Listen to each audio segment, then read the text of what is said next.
Hello everyone, welcome and welcome back to your YouTube channel. So आज IPPS PO mains का examination था। जो मेरी शिफ्ट थी वो सेकंड शिफ्ट थी, 2 शिफ्ट में एग्ज़ाम था। एंड इस वीडियो में मैं अपनी सेल्फ गिवन एनालिसिस दूंगी, कैसा कैसा मुझे लगा लेवल और क्या मैंने अटेम्प्ट किया। आप भी बताना कमेंट सेक्शन में कि आपने क्या अटेम्प्ट किया, कैसा लेवल आपको लगा एंड कौन सी शिफ्ट थी आपकी। बात करते हैं अब अपनी शिफ्ट एनालिसिस की। तो सबसे पहले आता है रीजनिंग। रीजनिंग में मुझे लगता है कि मैंने एक बहुत जो मिस्टेक कहते हैं ना जिसको किया, वो है कि बहुत ही ज़्यादा फ्रिक्वेंटली मैं क्वेश्चंस को स्विच कर रही थी। एक क्वेश्चन को ना बहुत ज़्यादा टाइम नहीं दे रही थी, क्योंकि मुझे लगता है कि मुझे देना चाहिए था। मैंने बहुत ज़्यादा फ्रिक्वेंटली एक को देखा, थोड़ा सा पढ़ा, फिर मतलब नहीं समझ में आया, फिर दूसरे को देखा, फिर दूसरे का टाइम दिया। तो बहुत ही ज़्यादा फ्रिक्वेंट कर रही थी। अगर बहुत फोकस के साथ करती थी मैं और अटैम्प्ट कर सकती थी, ऐसा मुझे लगता है। बाकी आप बताना कि आपने रीजनिंग में कितने अटैम्प्ट किए। मैं अपने बता देती हूँ। मैंने अटैम्प्ट किया है 2 मार्क्स वाले क्वेश्चंस जो थे वो मैंने 5 क्वेश्चंस अटैम्प्ट किए हैं। एंड जो 1 मार्क्स वाले थे वो मैंने 15 क्वेश्चंस अटैम्प्ट किए। तो ओवरऑल मैंने 20 क्वेश्चंस अटैम्प्ट किए हैं। ठीक है, बात करते हैं नेक्स्ट जीए सेक्शन की। जीए सेक्शन में काफ़ी सारे क्वेश्चंस थे जो मुझे मतलब कि शॉर्ट वाले थे ना, जैसे समझ में आ रहे थे कि हाँ ये चीज़ तो है, ये तो पक्का इसी का आंसर है। जैसे वो वाला था, क्या बोलते हैं,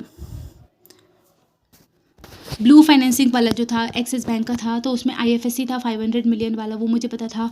बॉब का जो ओमान वाला आंसर था वो पता था मुझे। और एक टेलीग्राम वाला था कि कौन सी ऐसी वो है एक ऐप थी जो इलिसिट ट्रांजेक्शन्स एंड ऑल में पकड़ी गई थी। तो टेलीग्राम में अभी बहुत ज़्यादा वो हुआ था, तो एक वो था। और भी ऐसे काफ़ी सारे क्वेश्चंस थे जो मुझे बने थे, लेकिन मैंने गैस वर्क भी किया है, उसमें नहीं बोलूँगी नो डाउट, क्योंकि इतना टाइम दे देते ना ये लोग 35 मिनट्स की, बंदा ना चाहते हुए भी थोड़ा बहुत गेस वर्क कर देता है।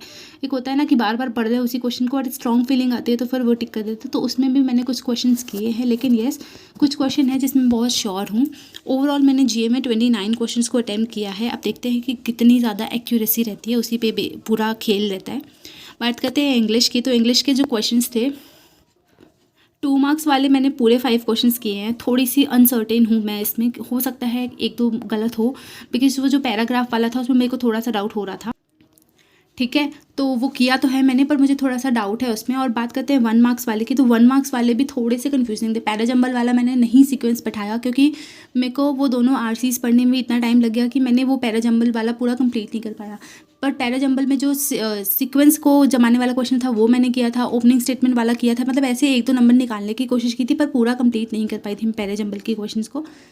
और RCs भी मुझे थोड़ी कन्फ्यूजिंग लग रही थी पढ़ते हुए।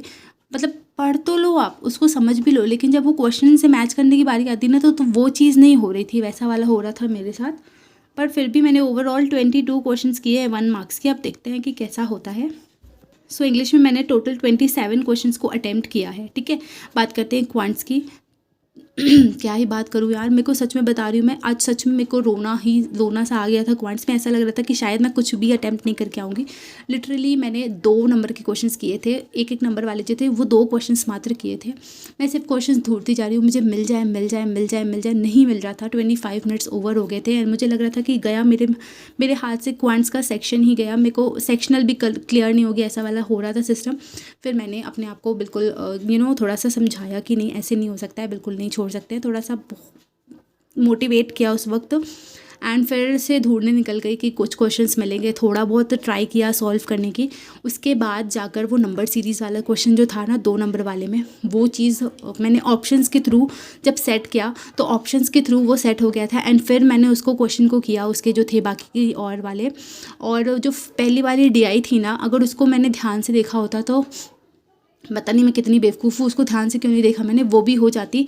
तो उसको जब मैंने करना स्टार्ट किया था ना, तो उसमें 3-4 क्वेश्चंस तो केवल वो उसके बेस पे थे कि इंक्रीजिंग और डिक्रीजिंग डिमांड वाला, तो वो चीज़ कर नहीं पाई थी मैं। लेकिन फिर मुझे बाद में ज़रूर फील हो रहा था कि मैंने और फोकस के साथ क्यों नहीं किया, लेकिन उसके 2-3 क्वेश्चंस मैंने कर लिए। तो ओवरऑल मैंने क्वांट्स में 7 क्वेश्चन जो किए हैं वो है किए हैं 2 मार्क्स के, और 2 क्वेश्चन किए मैंने 1 मार्क्स के। ओवरऑल मैंने 9 क्वेश्चंस ही अटैम्प्ट किए हैं केवल क्वांट्स में। एंड ये 9 क्वेश्चंस मैंने किए हैं कैसे है, सिर्फ मैं जानती हूँ, रो रो के गा गा के अपने आप को समझा कर किसी तरीके से किए हैं। देखो आई एम समवन जो कि इतना अच्छा नहीं है क्वांट्स में। मुझे तो सच में, मैंने पहले ही बोला क्वांट्स के सेक्शनल का डर था, पर फिर भी इतने करके आई हूँ।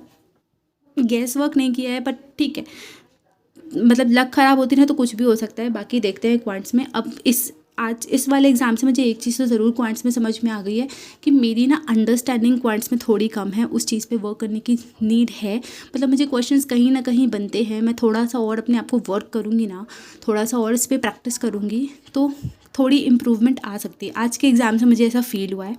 सो ये थे मेरे ओवरऑल अटैम्प्ट। अब बात करते हैं हमारे डिस्क्रिप्टिव सेक्शन की। तो डिस्क्रिप्टिव में मैंने लेटर में लिखा था, वो जो हेड ऑफ कंटेंट क्रिएटर वाला था ना, ओटीटी में आपको एनिमेटेड एजुकेशनल वाला वो करना है, तो उनको लिखा था, वो लेटर लिखा था।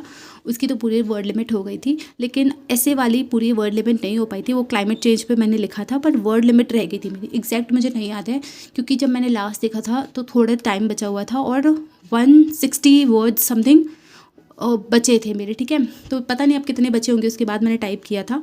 तो ये था मेरे डिस्क्रिप्टिव का, बट पूरे वर्ड लिमिट नहीं हुआ। अब देखते हैं कैसा होता है। This was my overall analysis. आप भी बताना कमेंट सेक्शन में कि आपका कैसा एग्जामिनेशन था।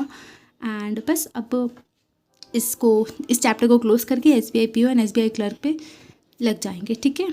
So thank you for watching everyone, stay tuned.